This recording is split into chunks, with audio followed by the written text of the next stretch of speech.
name, please? William Easter. Mr. William Easter. Right. Your passport, please. Do I have to go through this rigmarole every time? Regulation, sir. Beastly nuisance, I call it.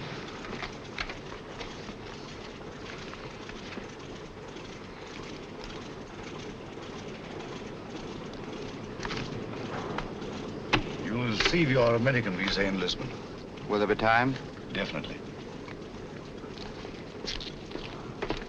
We seem to have cut our time pretty close, Sir Henry. Have you a word, Sir Henry? Do you wish to make any comments, sir? Sir Henry, what is your destination, New York or Washington? I'm sorry, I have nothing to say. Sir Henry Marchmont, official business. Oh, Sir Henry Marchmont. Sir Henry? Joe? Good luck, Sir Henry. Thanks, I may need it. Shall I take your case, sir? Definitely not. Sir Henry, don't mind. Sorry, gentlemen. I see. You think the old boy carried the fate of the Empire in that little black case? Perhaps he does. Time's up, boys. Roll it away. Lively now. Hey, just a moment. You're shy of one passenger. Hold on.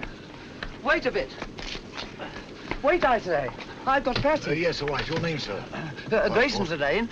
John Grayson, senior clerk, Paro, Nash and Paro, solicitors, Chancery Lane. You've got it all there. Everything quite regular. Sorry to delay you. Missed the bus. Had to take a taxi. Fearful nuisance. Yes, sir. Hop aboard, will you? We're late now. Thanks. Thanks awfully. Sorry to delay. Thanks awfully. Right-ho, boys. Roll it away. Excuse me, sir. Awfully sorry. Quite all right. No sense of balance. None whatever. Thanks. Clumsy of me. No sense of balance. That's what it is. Effect of the inner ear, I fancy.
When I read that you were en route to Washington, Sir Henry, I just couldn't rest until I found you. Now, do you know, when can you dine with us? Very kind, Mrs. Jellison. I'll put you first on my unofficial list. Oh, I have a much better idea. You must let me put you up during your stay. Thanks very much, Washington but- is so crowded. I'll put you in the blue room. Come in.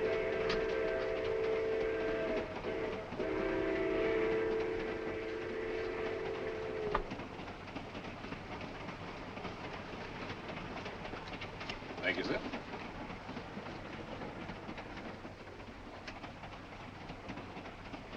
But if Sir Henry isn't the one, who is? I don't know. But the head received a cable from London tipping him off. It's up to us to find the real British agent before this train reaches Washington. Yeah. Whoever's got the document will be protected there. If Sir Henry isn't carrying it, I've got it. Besides Sir Henry and myself, only one man has come all the way from London. A chap called Grayson, John Grayson. Well, then Grayson's our man. Grayson's carrying the document, while Sir Henry's being used as a decoy. It's so old, it's new. When Grayson leaves the club car and goes to get his luggage, that's our cue. We know what to do, Easter. Good. That's Grayson standing at the bar. The little fellow.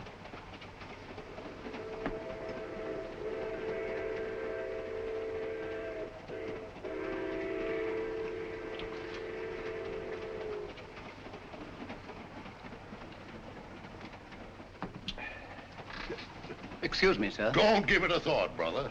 I'm in politics. I'm used to hard knocks. I'm Henry Babcock, Senator Babcock. How do you do? John Grayson. Sit down, Grayson. Have a glass of grape juice from my home state. Used to know a man named Grayson. Mighty fine man. He was murdered. 2 grapes, George. On the fire, sir. This book has got me all confused. I do wish you'd set me straight on the international situation. Rather large order, I'm afraid. Oh, you're so right, Sir Henry. One must take the broader view, I always say.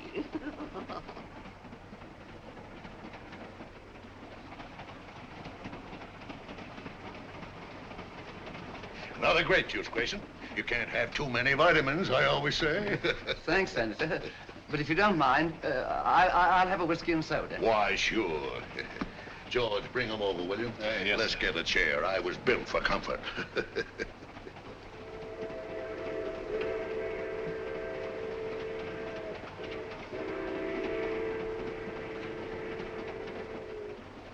Jolly little beggars, what? Kept to myself as a lad, till Mother got a cat. Shh. Don't say C-A-T. Oh, sorry.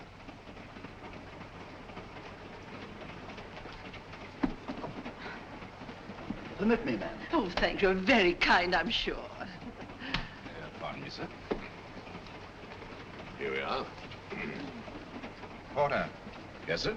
are we on time? Yes, sir. Be in Washington in 20 minutes.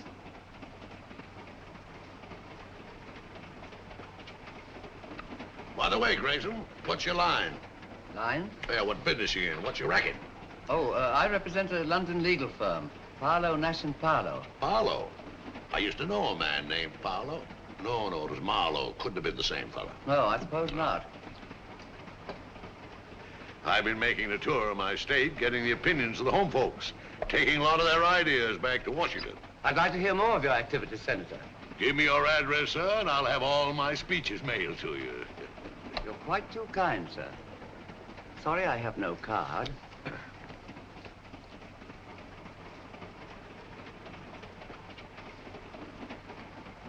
Oh, Porter. Yes, miss? Permit me.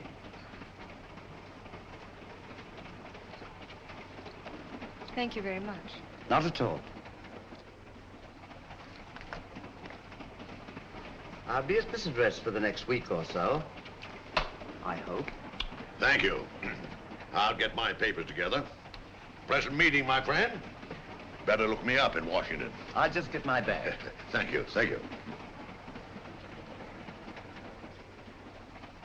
Oh, I forgot to pay George. Excuse me, sir. Well, what's the matter?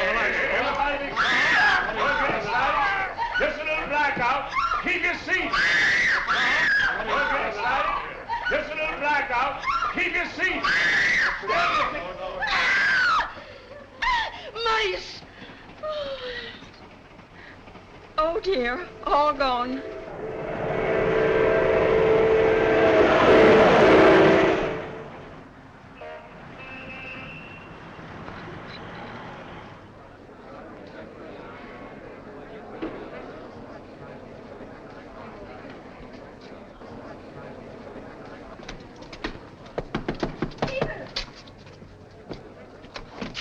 Nancy, darling. I didn't dream you'd be able to meet me. George. I got leave. Oh, darling, that's wonderful. Just 3 days. Oh, that's awful. We haven't a second to lose. First thing I did As I was saying, Sir Henry. was get this. Oh, this finger. Well, I haven't had much experience. Look, day after tomorrow, your aunt's giving us a reception. Until then, you and I are going to be a couple of busy people. Oh, I beg your pardon.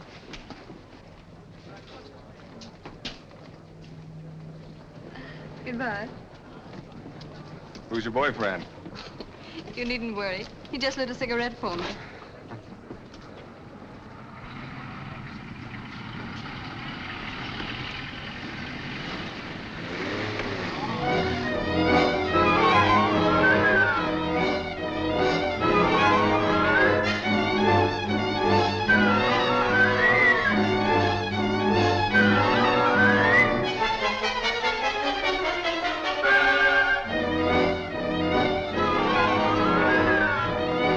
This is the BBC News Bureau, broadcasting from London.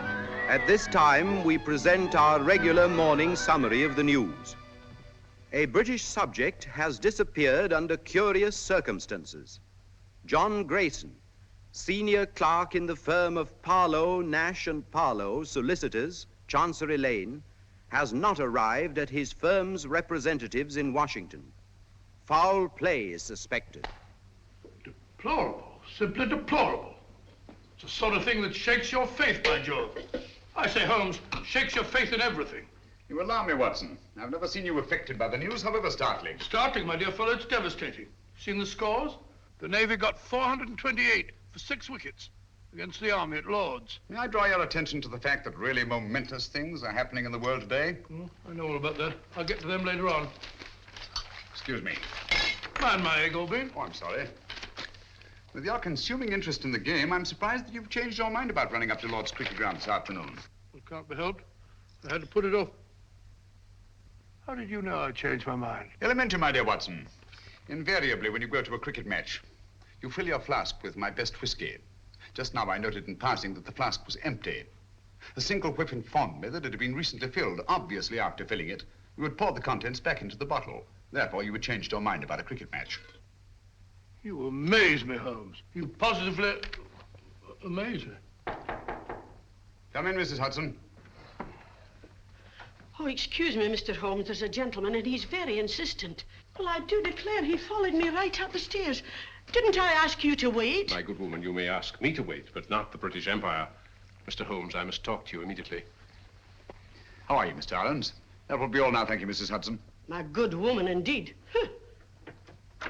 Arons? I seem to know that name. Don't tell me, my dear Watson, that you don't recognize Mr. Arons at the Home Office. Oh, yes, of course. I knew you the moment you came in. How are you, Arons? How do you do? Do you see what the Navy did to the Army at Lord's yesterday? All right, Watson, go on with your breakfast. Bad show. 428, 6 wickets. Mr. Holmes, I'm here on a matter of the utmost secrecy. Now, I assure you, Mr. Arons, that Dr. Watson is the very soul of discretion. Won't you sit down? By the way, Watson, please be so good as to keep tapping on the table with your knife. Tapping on the table, will I? It will break the wavelengths if by any chance there's a dictograph in the walls. Oh, really? Cigarette? No, thank you. You can stop now, Watson. Well, Mr. Arons, I take it you've called on me in connection with the kidnapping of John Grayson in America last night. Oh, yes. Yes, exactly. Grayson was carrying a document of a very confidential nature. Indeed. Its contents are of such great international importance that I am not at liberty to reveal them. But if that document falls into the hands of the enemy, I can only say it will be absolutely disastrous for this government and our allies. For that reason, we did not wish to transport it to Washington in the usual way. So a regular King's messenger, Sir Henry Marchmont, was dispatched. Not carrying the document, of course. That's right. Sir Henry was a sort of... sort of red herring, shall we say? Precisely. Mm-hmm. The document was actually entrusted to a reliable but insignificant man in our Secret Service. On his arrival in Washington, he was to make himself known to Sir Henry and deliver the document. Now, not even Sir Henry knew that this man, Pettibone, who traveled under the name of John Grayson, was the real messenger. Pettibone? Yes. Alfred Pettibone? Yes. Good man. None better. I've worked with him often. I hope you may be able to work with him again. But he's completely disappeared. He's vanished, gone, without leaving a trace. I can see the possibility of serious ramifications in his disappearance. Exactly. So far, we've been able to keep the knowledge of our loss from both the American and British public. Holmes, you must retrieve that document before it can be used against us. Of course, the Washington police have been notified of Grayson's disappearance, but even they don't know that he was carrying the document. Now, that's about all the detail I'm at liberty to give you. Well, if they've got Grayson, that is Pettibone, they must have got the papers. Not necessarily, Watson. It doesn't follow because they've got the man, they've got the document. What form was this document in? It was typed on 2 sheets of legal paper. 2 sheets? That's too bulky to swallow. And dry, Watson. Fearfully dry. Especially legal papers. Well, whatever shape the document was in, I trust Pettibone to get rid of it before anyone could lay hands on him. The document must be found before it falls into the hands of our enemies. I'm here on behalf of His Majesty's government to urge you to find it. That means going to Washington, of course. With all possible speed. A bomber is waiting for you at Croydon. Goodbye, Dr. Watson. Goodbye, sir. Goodbye, Adams. Goodbye, Holmes. Good luck. Thanks very much. We're relying on you. Well, Watson, we're off to Washington at once. America? I say, that's exciting. I've never seen a game of baseball. Let's go and start packing at once. First, I'd like to take a look at the home of Alfred Pettibone. Come along, Watson.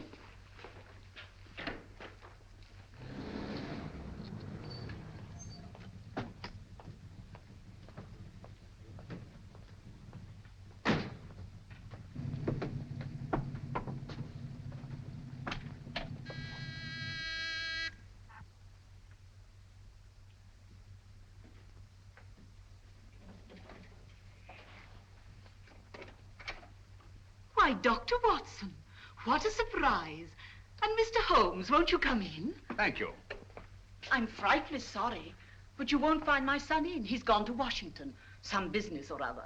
Poor fellow, I'm afraid that he'll never get used to the climate over there. Would you mind if we looked over your son's room? Why, of course. It's upstairs. Thank you. Some friends tell me it's very, very muggy, very sticky. I had a letter from Philadelphia the other day. You'll find his room in a dreadful pickle, Mr. Holmes. Quite miffed he is, if I as much as put my nose inside. As if I cared anything about his silly old collection.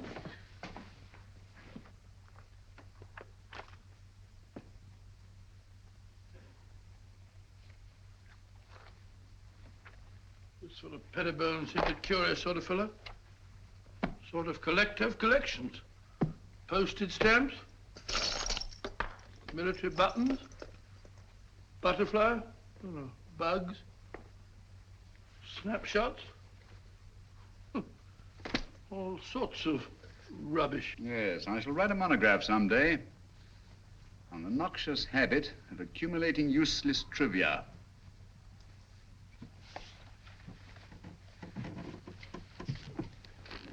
Please be so good as to stop pacing, Watson. You distract me. All right, all right.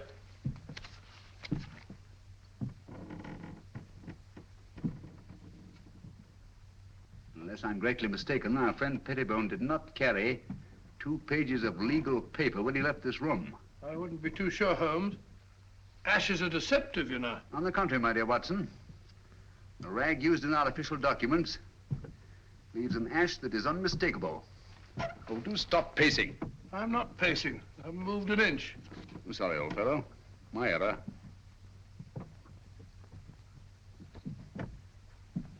Must be Mrs. Pettibone. Heavy woman, light on her feet. Doesn't follow. Our friend seems to be quite a camera enthusiast. What's this? Cook F1.5. That's a very fast lens. F3.5. Summer. Copying setup. American match folders. That's right. USA. Now, why would Pettibone want American match folders in his work? And a microscope. Most interesting. Oh, what's this? Watson, this microscope was last used for examining microfilm. I'm beginning to see the pattern. Stop now. Did you know that the letters of our soldiers overseas are being photographed on microfilm so that one carrier pigeon can carry the equivalent of 18,000 letters? Oh, really? We had a carrier pigeon in the last war. Back in 1915, belonging to the Brigade Signal Corps. Did you? Yeah, the poor bird kept flying round and round in circles all day long. Found out later on that it was cross-eyed. Tragic thing. Huh? Perfectly true. Where are you going? Huh? Oh, darkroom, huh? This is what I was looking for. Huh? This projector magnifies tremendously anything placed on the slide, like this piece of microfilm. Understand? I can't say I do exactly now. Wait a minute. I'll show you what he's photographed.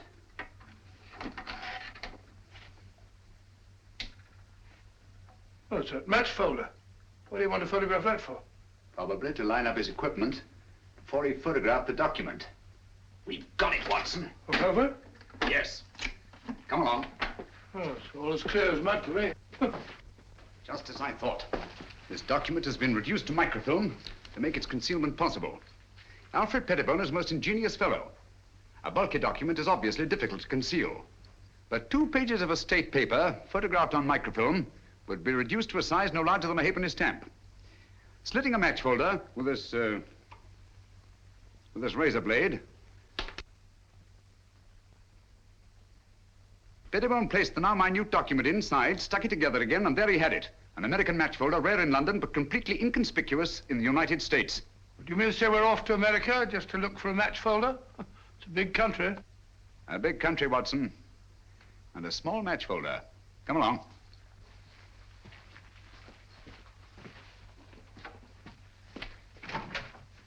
Did you find what you were looking for, Mr. Holmes? Yes, thank you, Mrs. Pettibone. By the by, you haven't been up on the roof in the last 20 minutes, have you? Why, no. What made you think... Well, we distinctly heard footsteps. Nonsense, Watson. It was the house settling. Gracious, yes. Such popping and groaning. We're quite used to it. Thank you. Goodbye, Mr. Holmes. Goodbye, Mrs. Pettibone. Goodbye, Dr. Watson. Goodbye. So sorry you missed Alfred. I'll tell him the minute he gets back. Gets back? Oh, yes, of course. Well, goodbye again, Mrs. Pettibone. Just a minute, Watson.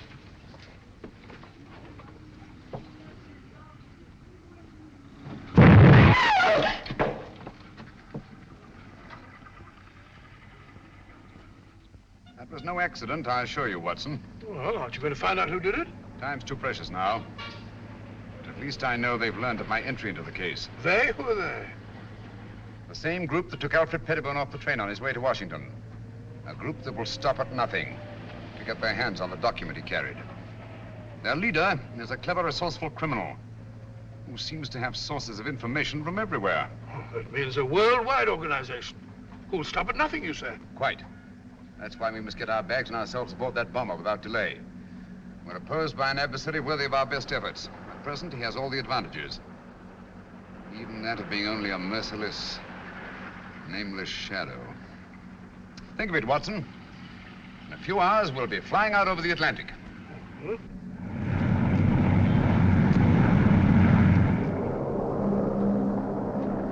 We're flying over New York, sir. New York, eh? Yes, sir. We've been cleared by radio. Non-stop, Washington.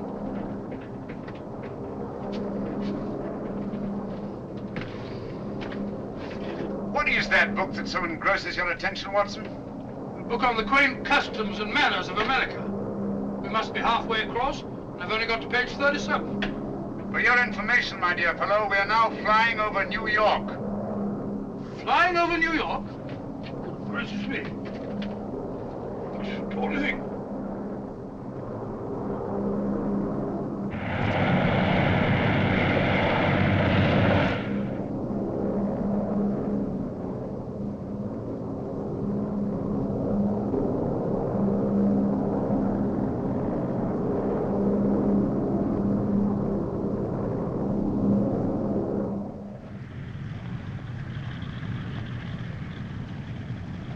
Embassy car, Mr. Holmes. You're being very helpful, Mr. Lang. Detective Lieutenant Grogan of the Washington Police.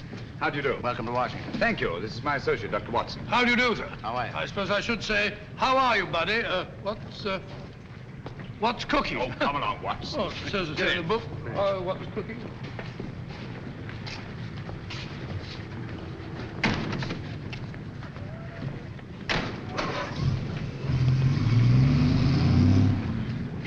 Grogan had charge of investigating the Grayson case for the Washington Police. Any new developments, Grogan? None, Mr. Holmes. We're glad to let you have our complete file. And, of course, we'll cooperate in every way. Thank you. I shall appreciate your help. Especially as I'm unfamiliar with your country. Oh, yes, of course. This is your first visit. Oh, there's the Lincoln Memorial.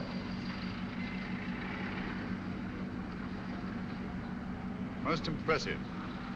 Oh, by the by, Mr. Lang, thank you for your cablegram. I received it just before I left London. Cable? I sent no cable. About our reservations at the Hotel Metropole. Why, no. We thought you'd stay at the embassy, of course. Look at that. Well, since some strange person has taken such an extraordinary interest in my welfare, I think I shall stay at the Hotel Metropole. Oh, Mr. Holmes, there's the Washington Monument. There's the Capitol, Mr. Holmes.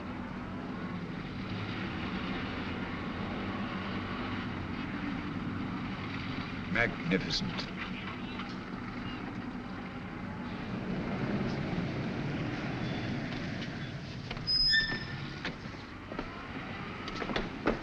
We're expecting you, Mr. Holmes. Thank you.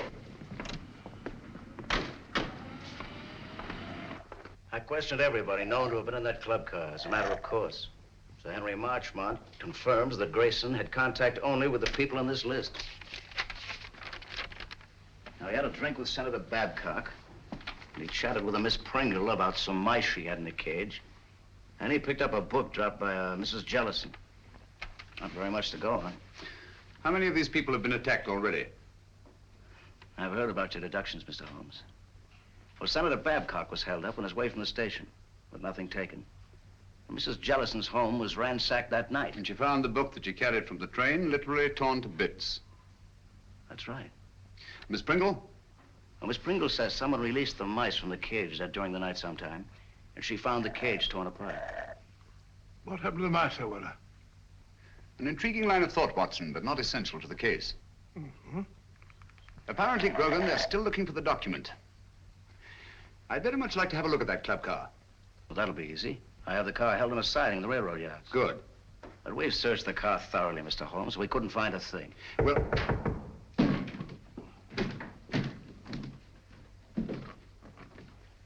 What are you doing? What's this? Mr. Holmes, your trunk. Trunk? I have no trunk. It says right there. To Sherlock Holmes, Hotel Metropole. How was this trunk delivered? An expressman brought it, sir. What's the name of the company? Do you remember the license number? Naturally, I didn't notice that. I just signed for it. All right, thank you. That'll do. Well, this trunk's not locked.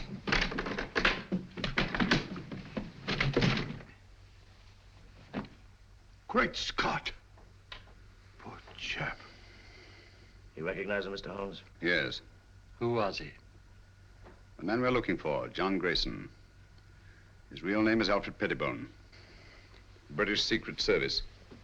Why should they send the body here? Obviously to frighten us. Or to tell us they know that Sherlock Holmes is on the case. Gentlemen, they knew we were on the case as early as their attempt on our lives in London. They're much too intelligent to believe that a corpse would frighten a trained detective. No, I rather think they intend this as a message.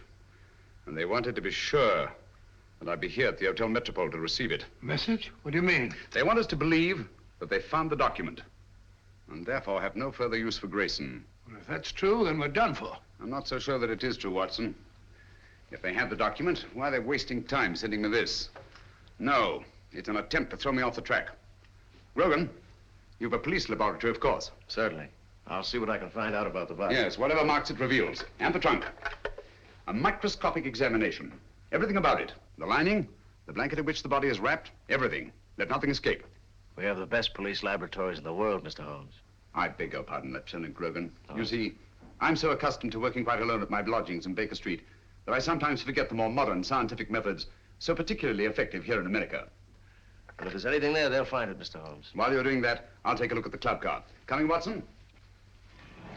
Here we are, Mr. Holmes. I have the porter, as you asked, and the railroad company sent Mr. Moore to unlock for us. Delighted. How do you do?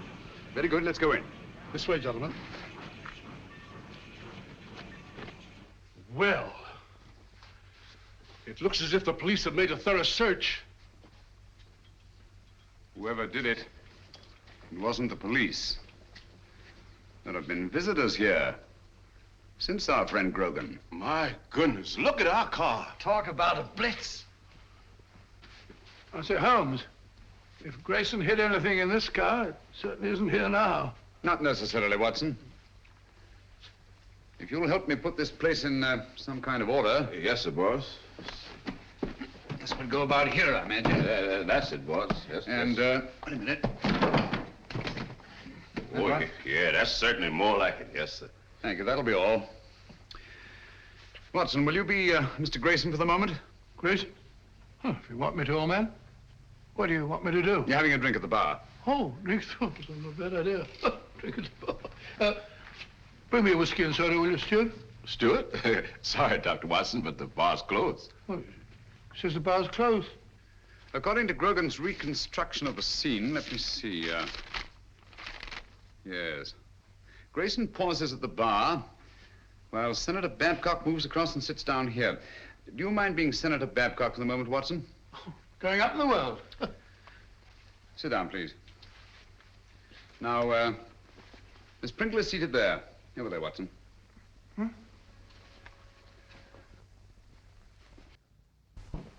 Now, Miss Pringle. That's right, the mouse woman. Oh, the mouse woman. Watson, over here, please. No, not there. Not there. That's Senator Babcock. Oh, pardon me, Senator. Sit down, please. Now, you're Mrs. Jellison. Oh, excuse me, Mr. Holmes. He ain't Mrs. Jellison. He's the young lady. What? Sir Henry Marchmont was sitting right here, and Mrs. Jellison was right here. She's a sort of a big, fat lady. What did Grayson do that attracted your attention so particularly to Mrs. Jellison? The little man, he retrieved her book. And the young lady sitting here, didn't she converse with the little man? No, sir. That young lady didn't have no converse with no one. When the little man lit a cigarette, she ran back and said, "Thank you very much." But you have matches here for your customers. Oh, yes, she called me, and I saw a cigarette, and I knew she wanted a match. And Grayson used one of his own matches? Dog it. Oh, yes, he took a folder from his coat pocket. Did he put the match folder back in his pocket, or did he give it to the young lady? I don't remember. I was fairly busy. Try to remember. Well, if I should try to doomsday, I couldn't rightly say just what happened to that match folder. Oh, yes. I remember just one important thing. What? When the little man lit her cigarette, he said something very peculiar. What was it? He said, "Permit me." Oh. Well, gentlemen, I'm extremely grateful to all of you. That's all we can do for the present, I think. Since the place was torn to bits after the murder of Grayson, and the attacks on Senator Babcock, Mrs. Jellison, and Miss Pringle, I'm convinced that the document left the club car long before these events. But how? By whom? And who was the mysterious young lady whose cigarette Grayson lighted? Did anyone meet the young lady? He sure did. He? Who was he? Tall, handsome, in a uniform. I see. I suppose you wouldn't remember what kind of a uniform. I certainly would. Lieutenant, Navy flyer. My boy's in the Army. He's gonna be a flyer, too. Splendid. Did you happen to hear them say anything? Oh, I didn't happen. I just couldn't help hearing it. Well, what did they say? Oh, yes, he said he had 3-day leave. He had to move fast before the big party her aunt was giving him. Then, too, he put a ring on her finger, and they both looked mighty happy. Just the way you're looking right now. And the way I'm looking myself. Come on, Watson. That's the girl. I told the head I could swear to it. Is the address there? All there. Right in our laps. And also right in the lap of Sherlock Holmes. That's the least of our worries. The head could handle 10 like Holmes. I hope so. But don't underrate that Englishman. I have several friends who did. They now grace some of the best prisons in England.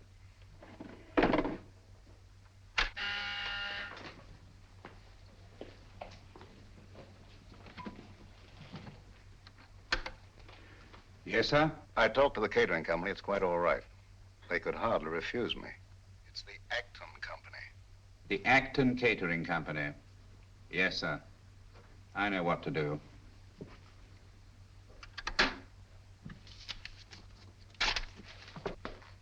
Hop over there. You're going to work for the catering company. Right. When you get in the house, find out all you can. Katie. Yes? You're to go as a guest. Will it be safe? It'll have to be. I'll try and get in the girls' room. Unless you hear from me, carry on as we planned. Flash Gordon. Seems a very capable fellow. Sports pages. These Brooklyn fellows seem to be arguing with the umpire. Story thing. What are you eating, Watson? Gum? Oh. Put it away.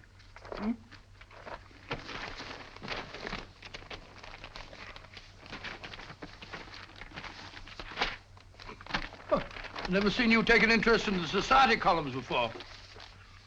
It's a concern I'll drop at once, I assure you, Watson. You found what you're looking for? Well, how do you know this is the girl? It would be an extraordinary coincidence, wouldn't it?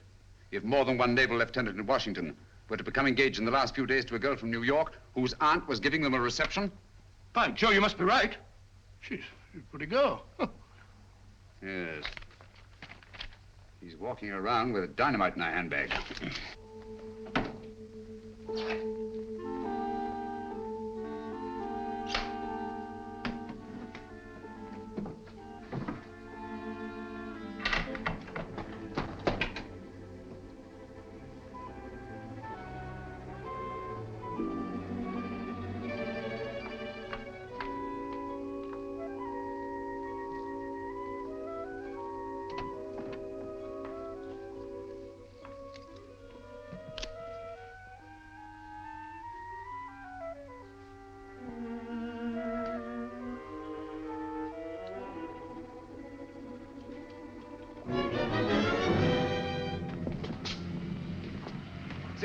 Wardlaw Place.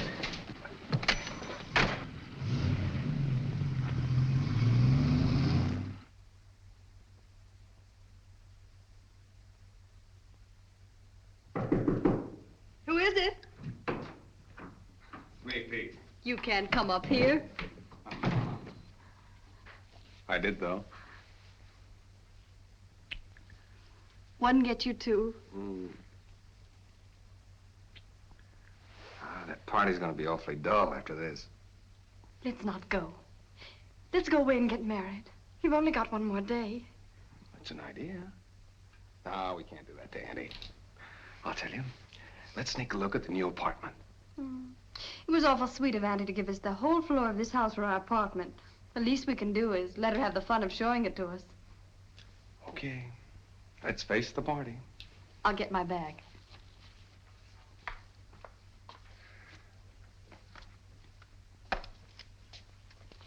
Thank you. Oh, no, you don't. That's the way I got them.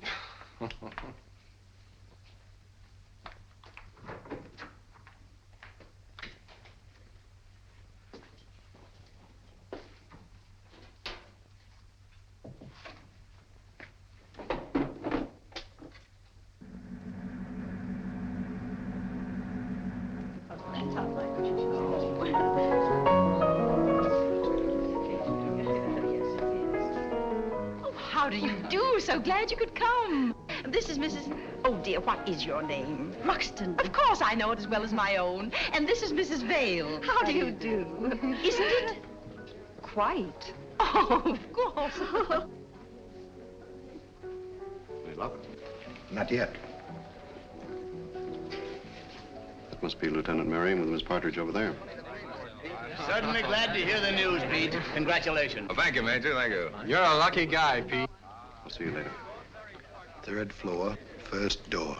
Right. I'll wait there. You bring him up. Thank you, sir. A toast to the happy couple. A toast. Very good. Happy landings. May I one of those? Certainly. Me too. Thank you. I'll have fun. I know what I'm doing. Lieutenant Merriam? Telephone, sir. Navy Department calling. Oh, yes. Be right back. Lead on, McDuff. This way, sir. Matches. Match me, darling. Dig them up. Thank you. Oh, Pete, hold it. You can keep them, Major. Oh, thank you.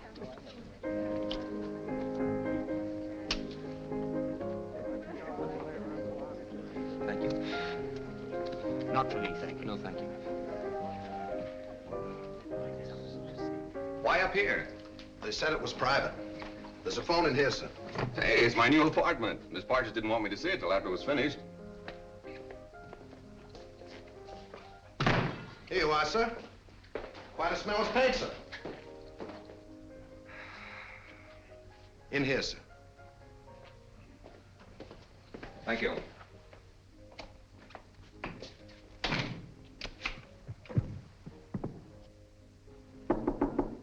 Okay, now.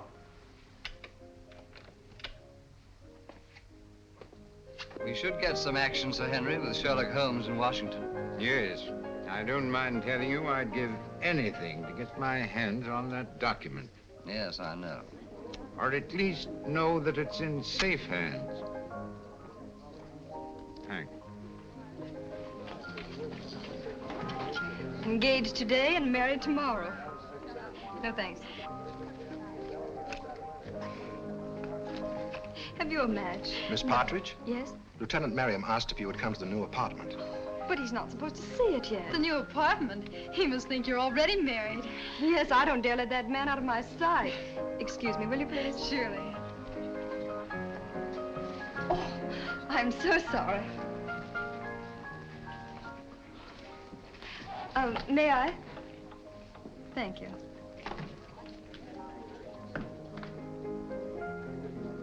This way, please. Oh, I know the way, thank you.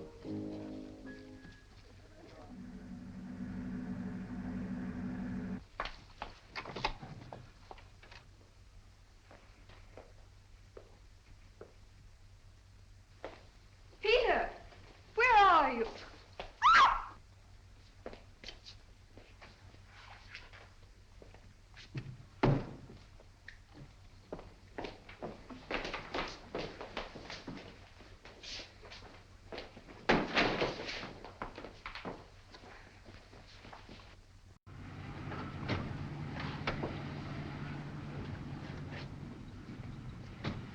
Well, here we are, Grogan. Good connection.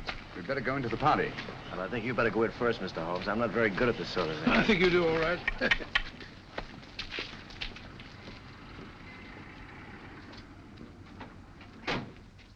The only possible explanation. Mrs. Partridge, forgive my intruding, but is your niece the kind of girl who would just disappear in this manner of her own free will? Well, ordinarily, of course not. But the girl's in love. In love? Well, of course, if they're in love, that's...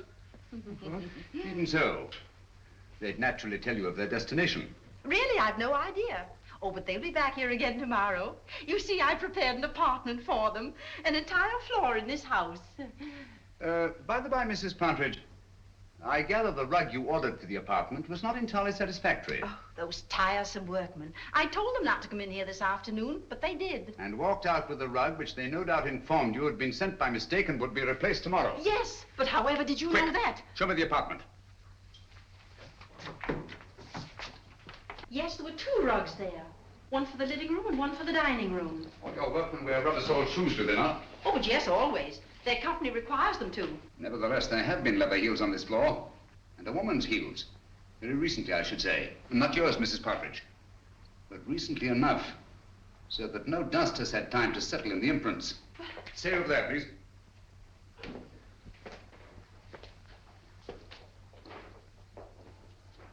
There seems to be a struggle over there. A woman's footprints disappear and a man's leather heels come round and stop there. Either she was carried out in the carpet or else... Where does that door lead to? Why, it's a dressing room. Perhaps an ordinary skeleton key. Try it. Watson, this is a matter for you, I'm afraid. Excuse me. Who is he? Is it Miriam? Peter! Take it easy, Mrs. Partridge. Let the doctor examine him. How is he, Watson? Nasty crack of the head. Nothing serious, thank heavens. Is there somewhere where you can lie down? Of course. Poor Peter. Take him to my room. Yeah, son, put your arm around my neck. That's the old chap. Mr. Holmes, you must find Nancy. Quite. Poor Peter.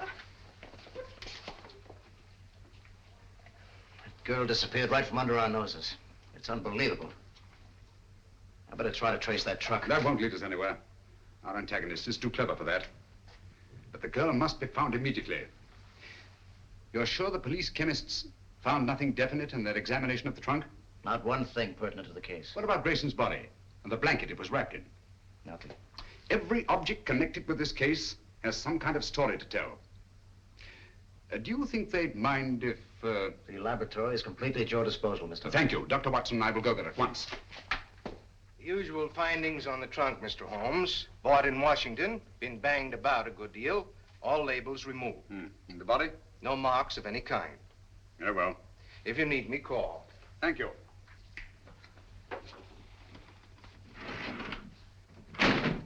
Watson, please. Just tidying up a bit. This blanket is beginning to tell me many things. Really? Don't say so. It only remains to translate them properly. Yes. And just as I thought. This blanket has had a most varied history. It's been on many a sea voyage. The latest not 6 months ago. Since then, it has been used to wrap a multiplicity of objects.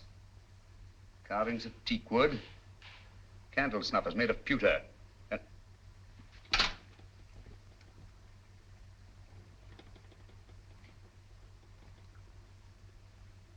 And furniture. Furniture? Yes. Teak wood leaves an unmistakable stain. Pewter rubs off easily. And there are evidences of wax drippings. But what particularly concerns us, Watson, is the furniture. Most likely a chair. Louis the 15th. In yellow and maroon satin. What do all these things suggest to you, Watson? Let me see.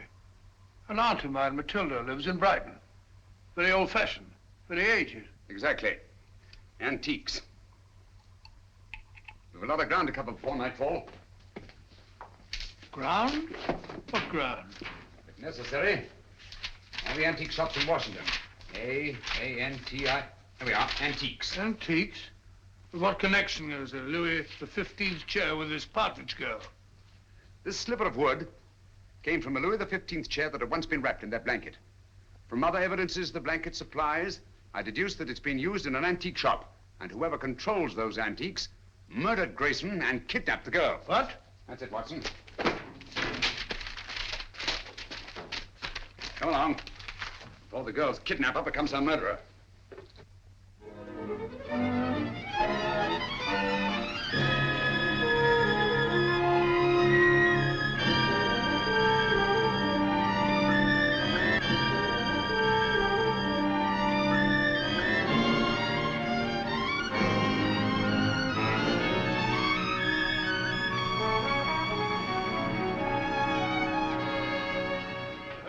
Fed up with all this shopping for antiques. We must keep searching, Watson. The girl's in grave danger. Hello. Hello? Oh, sorry. What is it, huh? This isn't the place it seems to be. Look, Watson. Those cabinets. Obviously imitation, and yet they're priced as if they were authentic. Buyer beware and all that, eh, Holmes? Watson, I feel certain this is it. This is my purse. May I? Thank you. What kind of a joke is this? Oh, don't bother to answer. You can tell the police all about it. And you shall, I promise you. But there are no police here. Haven't you noticed? We are quite alone. I sent for you to ask you a few questions. You always send a rug for your guests. It was a very nice rug, Miss Partridge. It's not my idea of a method of transportation. No, I'm sorry about that, but I'm afraid it was unavoidable. But why? You've no right to bring me here like this. I've always found it wise to take what rights I can get. Miss Partridge, you have a document which I must have. Document? I have no document. It won't do you any good to deny it. But I do deny it. I don't know what you're talking about. You'll remain a prisoner until you produce it. How can I produce it when I haven't got it? But you have. It was observed that on the train you had contact with a little British agent named Grayson. He gave you something. Where is it? But I hardly even noticed the man. I wouldn't even have remembered him if I hadn't seen his picture in the paper. He disappeared or something. He's dead, Miss Partridge. Oh. Now will you tell me what I want to know? But I can't. You won't? I can't, I tell you. Let me out of here. He gave me nothing. That's strange, because I know he spoke to you. There's something very curious about that door up there. To open it, you'd have to know the combination. But I tell you, I spoke to no one on that train. Now, didn't the little man try to be attentive to you? Oh, he may have offered the usual courtesies. I don't even remember. I see. I'm sorry. Aren't you spoke one of these? Thank you. And you're quite sure he said nothing at all to you? Of course I'm sure. Permit me.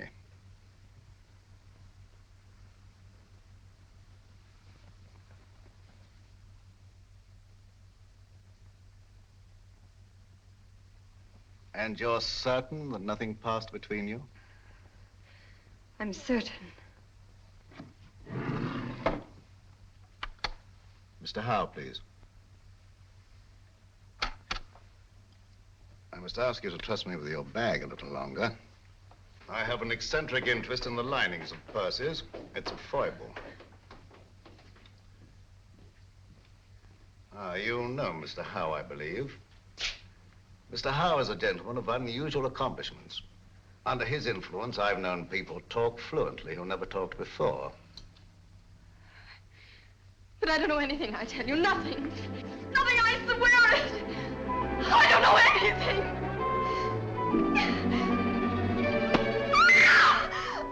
You stay out here. I'll go inside. I'll assume the character of an eccentric art collector. As soon as I'm convinced that this is the place we're looking for, I'll signal to you. And you get Grogan and bring him here on a run. But don't lose any time. An extra second may cost a life.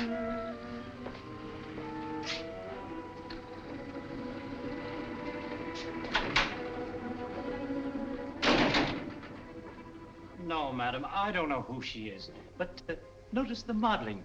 It has good symmetry, good lines. Oh, I'll be right with you, sir. No, thank you. I'll just take a look around.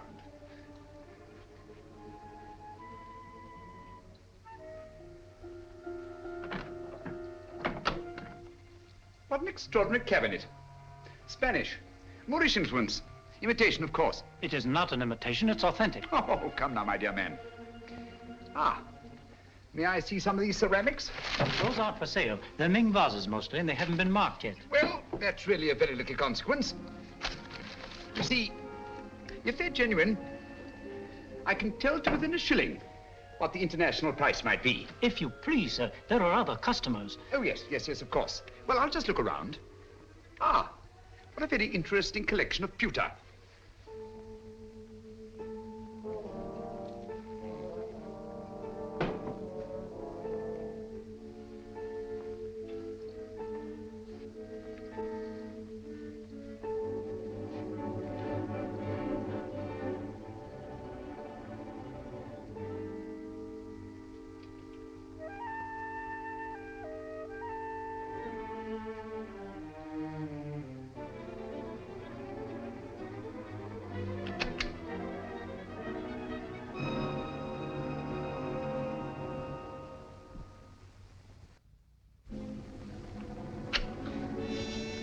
That'll be $500.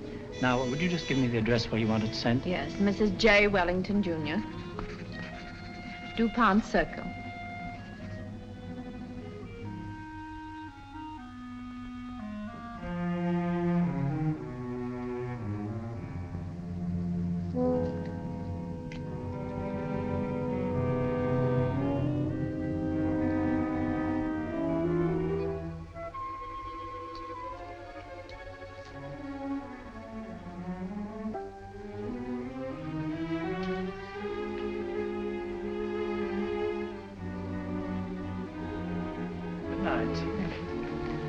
Good night.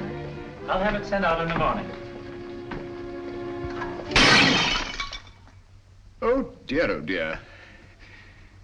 I'm most terribly sorry. You've broken one of our best pieces, sir. Ming Dynasty. Tang Dynasty. Not Ming. Definitely not Ming. It is my business to know, sir. The pottery is Ming and worth $2,300. As we're closing for the evening, I must ask you to settle at once. Oh, nonsense, my good man. Tang pottery is worth $600 at best. Just a moment, please. Yes, of course. Hello? What's going on up there? A customer dropped a valuable piece of pottery. I'll finish with him immediately. How can you say that it's Ming? 2,300 fiddlesticks. You asked $2,300 for something that's worth no more than $600. I demand to see the proprietor. Now, wait There a are minute, bureaus for please. the protection of innocent customers.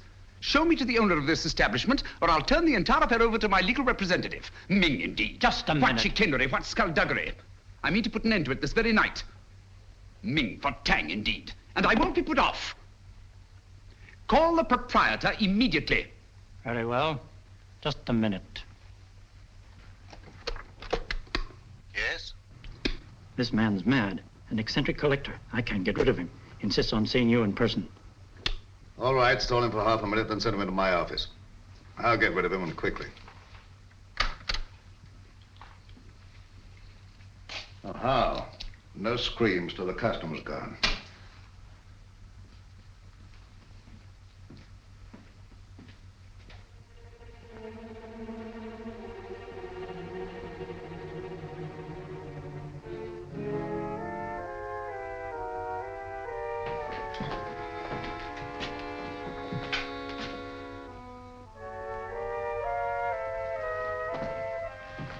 You get downstairs.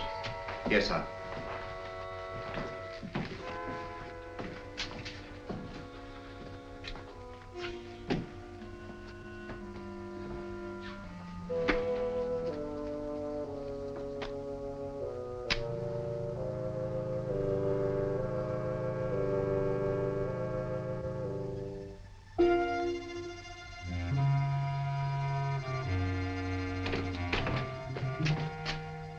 I'm most frightfully sorry. I'm most frightfully sorry about the vows, but really, sir, your clerk is guilty of attempting the most obvious fraud. You see, he tried to convince me that I'd broken a Ming pottery when anyone could see that it belonged to the Tang era. Its value is no more than $600. All right, you pay him the 600. We'll call the matter settled. Oh, thank you very much, sir. Thank you. I'll send you my check in the morning. I see you know the London value of these pieces. It's my business. Exactly. Yes, exactly. You know, I think you're just the man to help me find some furniture I'm anxious to get. I'm most frightfully bored with the usual conglomeration of pieces that we can pick up on the other side. What do you really want, Mr. Sherlock Holmes? Herr Heinrich Hinkel, or as you now call yourself, Mr. Richard Stanley. In 1914, secret agent to the German Kaiser. Since then, head of the most insidious international spy ring that ever existed. You're wrong. A case of mistaken identity. I've been a respected member of this community for a great many years. I deal in antiques because of their rarity and beauty. Merely a device to cover up your real business of transporting secret information to the enemies of this country. Very interesting, but just a figment of your imagination. I'm a very busy man, Mr. Sherlock Holmes. Where is Nancy Partridge? You're not looking for that girl. You're looking for a certain document. Oh, dear me, no. The document's perfectly safe. You see, the man who has it doesn't know he has it. That's a very pretty tale, but quite untrue. The only man who had any contact with Grayson on the train was Senator Babcock. The senator doesn't have the document. We took the trouble to find out.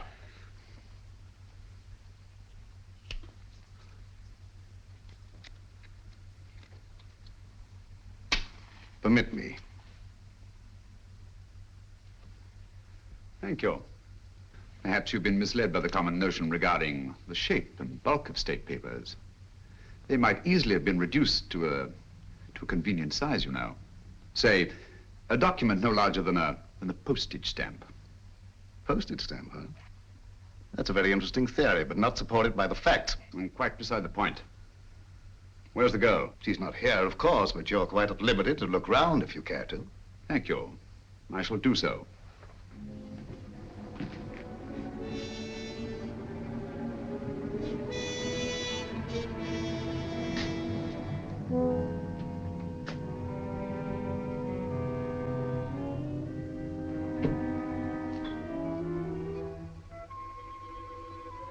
Interesting piece. Spanish, isn't it? Moorish. Oh, my error. It's an amazing specimen. I assure you won't find what you're looking for there. You stimulate my curiosity.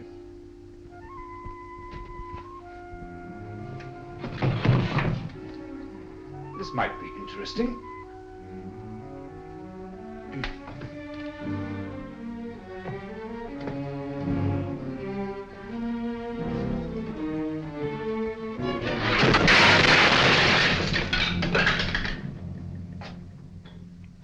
Were an incredibly inventive people, weren't they? Yes, it was in shocking condition when I got hold of it. But I had it restored. It's very lively now, but old-fashioned. If that's the best you can do, Mr. Stanley, I think I may safely examine the rest of the room. Now, help yourself. Thank you. Take your hand away from that drawer. Mr. Holmes, you didn't think I was going to draw a weapon. I never touch the things. How odd to find you squeamish.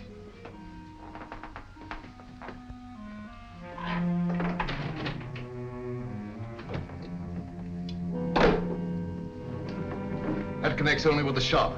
You're very quick to say so. And yet a short while ago, I saw two other men in this room.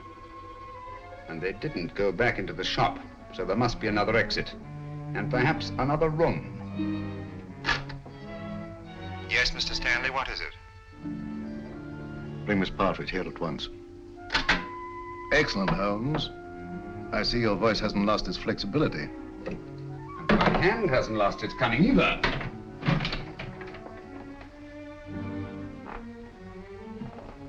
When they come here, tell them to leave the girl with you and to clear out. You think I'll do that? Yes, you will. You're playing with lives now, Stanley. Not just the girls. Thousands, millions perhaps. And we don't intend to let one man have that much power. Not now, nor at any time in the future. I prefer you alive to face the retribution that's coming to you. But if I have to do it...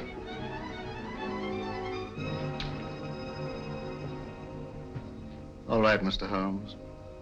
I suppose we must all meet our match sooner or later.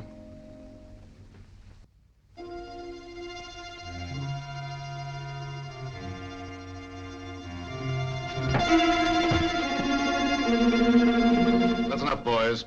Take your hands off him. Well, Mr. Holmes?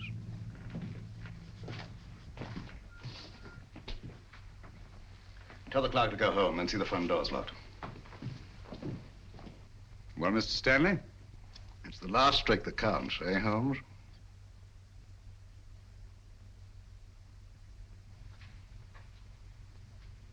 I'll remind you of that later.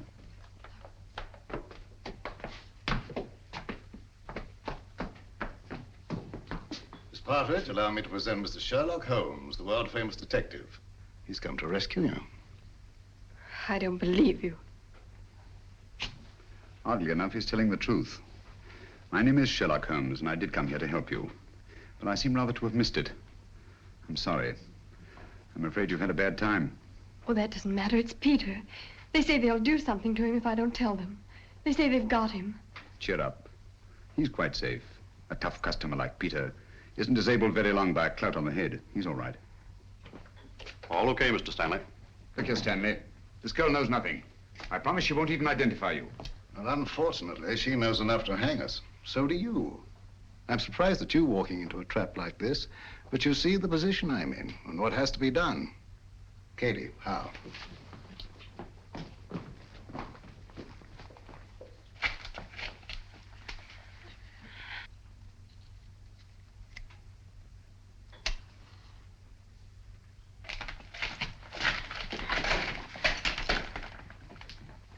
It will give me great pleasure to attend to Mr. Holmes personally.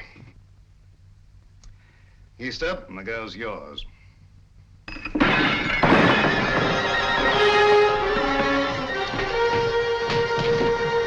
It's the police! Open up, that's the police.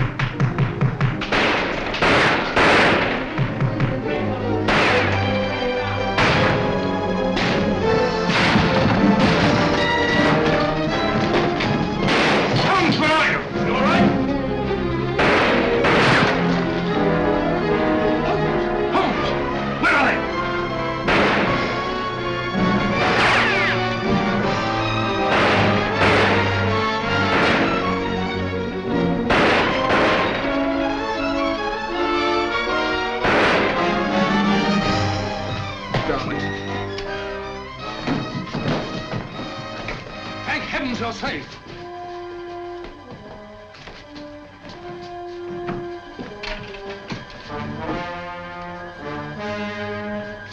Quick! Stanley's escaped. All right, boys, bring them along. Come on, Lieutenant. Let's go, sir. Send it off this building. Double quick.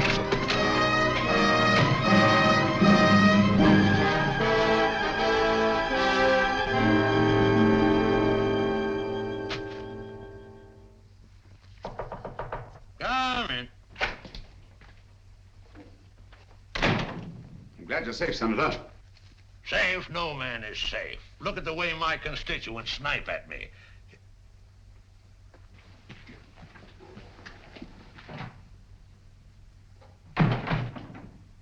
I don't recall seeing your face before, stranger. I don't think we've met. Well, that explains it. My name is Sherlock Holmes. Glad to know you, Holmes. What's on your mind? Senator Babcock, I'm here to inform you of great peril to your life. Richard Stanley, a dangerous criminal, is now on his way here. Richard Stanley? Why, he's the most respectable citizen of Washington, has been for years. What could Stanley possibly want from me? A document. From under the stamps of a letter given to you by a chap named Grayson. Grayson? Grayson? Used to know a man. Grayson? Why, that's the fellow disappeared. Say, I got that envelope right here in my wallet. Now, what does Stanley think could be under these stamps? A secret document of grave import. Reduced to microfilm and concealed under these very stamps. Thank you very much, Mr. Holmes. That's just what I wanted to know. I might have missed this microfilm if you hadn't led me to it. I seem to have underestimated your capabilities, Mr. Stanley. Yes, Mr. Holmes. Your famous powers of deduction and observation made you very well in Limehouse or Soho. But here in America, I believe you're out of your depth. If so, the verdict of history will be severe indeed. You're nervous, Sherlock Holmes? I must confess to a marked irritation. Do you mind if I smoke?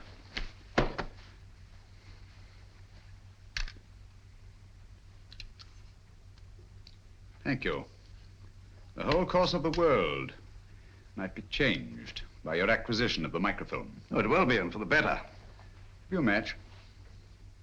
You can keep those. Thank you. And now, if you'll pardon me, Mr. Holmes. Why don't you do something, Holmes, if that thing's so all-fired important? The English senator. Cricket, old boy, always cool in the crisis. The last trick, eh, Holmes? Yes. The last trick.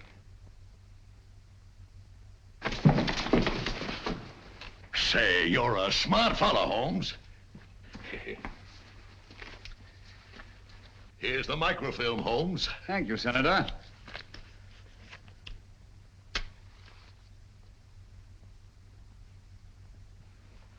I say, Holmes.